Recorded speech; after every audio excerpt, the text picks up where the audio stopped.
In ancient traditions, secret and hidden knowledge was prevalent everywhere. However, due to persecution, it was necessary to conceal this knowledge through stories, parables, and sacred texts. These texts are still available today, but their wisdom is accessible only to those who can perceive it. Even within the Bible, there are intriguing clues for those willing to look beyond the literal. Among these, the phrase "Christ is in you" unveils a profound truth, showing that the temple of God is not an external location, but is actually within your own body. Today, we will explore an ancestral secret found in many spiritual traditions worldwide. We will delve deeper into the technique of activating the pineal gland, or Christ consciousness, in a much deeper way than previously explored in our videos. Thank you for listening. This is the activation of the oil of Christ, or Christ consciousness. In the brain, within the skull, there is a place called the claustrum, located in the middle of the head. From the claustrum, a secretion known as spinal brain fluid is released, which is essentially an oil. This fluid originates from the cerebrum. In ancient times, this liquid was known as Christos. This fluid travels from the brain down through the spinal cord. It gradually descends, eventually reaching the sacral plexus, connected to the sacrum, the second most inferior segment of the vertebral column.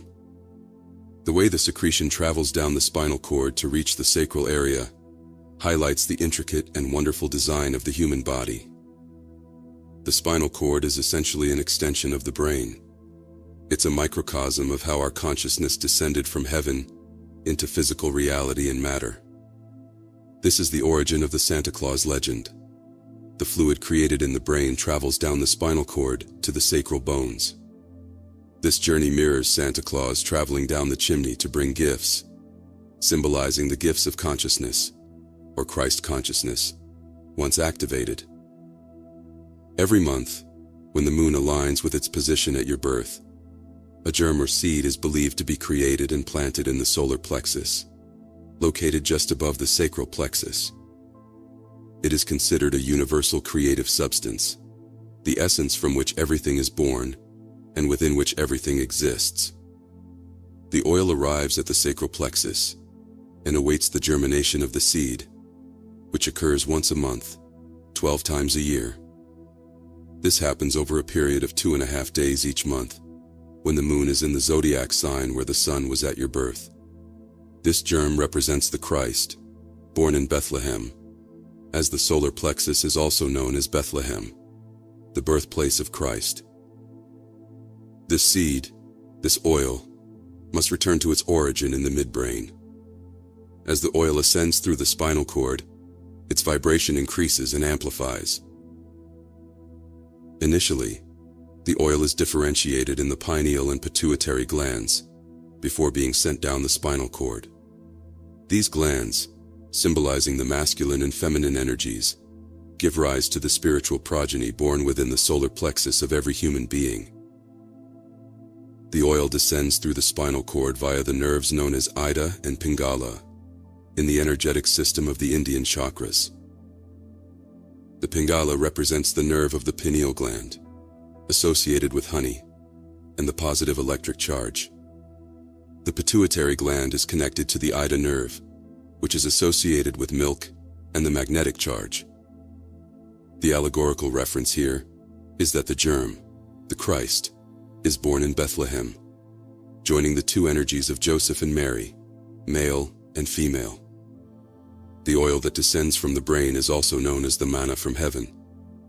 In this context, heaven refers to the raised area, the head, the dome atop the torso, seen as the heavens. The area of the heart and the heart chakra had many names, such as Midgard, or the Middle Garden. The generative area was known as Sodom and Gomorrah, representing the area of desire, animal desire. It was also referred to as hell, or the world of the flesh, while the Garden of Eden and the land flowing with milk and honey symbolized paradise, which is located above. In fact, the pineal gland produces a yellow or golden fluid akin to honey, which contains dimethyltryptamine, DMT, and the pituitary gland secretes something very similar to milk. This is why it is said that the land of paradise flows with milk and honey. This is how the fluid descends and reaches the sacral plexus, waiting for the seed to germinate once a month, 12 times a year. If we can transmute this seed and make it rise through the spinal cord, it will eventually reach the medulla oblongata, the pons, and the mesencephalon. It will cross the vagus nerve, also known as the pneumogastric nerve. The vagus nerve descends from the brainstem and extends to various organs, including the lungs and the stomach. This network of nerves is also known as the tree of life. As you can see, the ancients understood that the seed born in Bethlehem once a month symbolizes the Christ consciousness. By abstaining from practices that deplete or dry out this oil, such as ejaculation, poor eating habits, stress, negative emotions, and unhealthy habits, one can preserve this vital fluid. This preservation allows the oil to ascend through the heart chakra and the throat chakra. Through practices such as meditation, proper breathing, a balanced diet, and a peaceful mind, one can elevate this Christic oil. As it ascends, its vibrational frequency increases. Eventually, it crosses the vagus nerve near the upper spine, passing through the 33 vertebrae.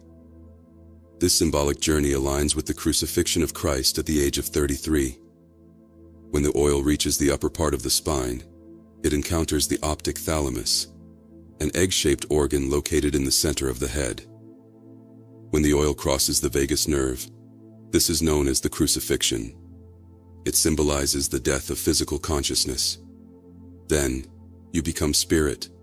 You embody God consciousness, activating the Kundalini and regenerating both the body and mind. The oil is not killed or destroyed. Rather, it undergoes a transformation. In reality, its power is increasing. It is magnified up to 1,000 times, and then touches the optic thalamus.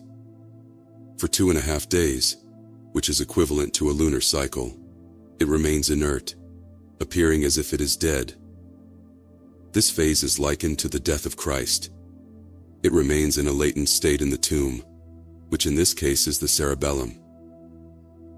On the 3rd day, it ascends to the pineal gland, connecting the cerebellum with the optic thalamus. It illuminates both the optic thalamus and the pineal gland, the central eye, and what could be considered as the throne of God.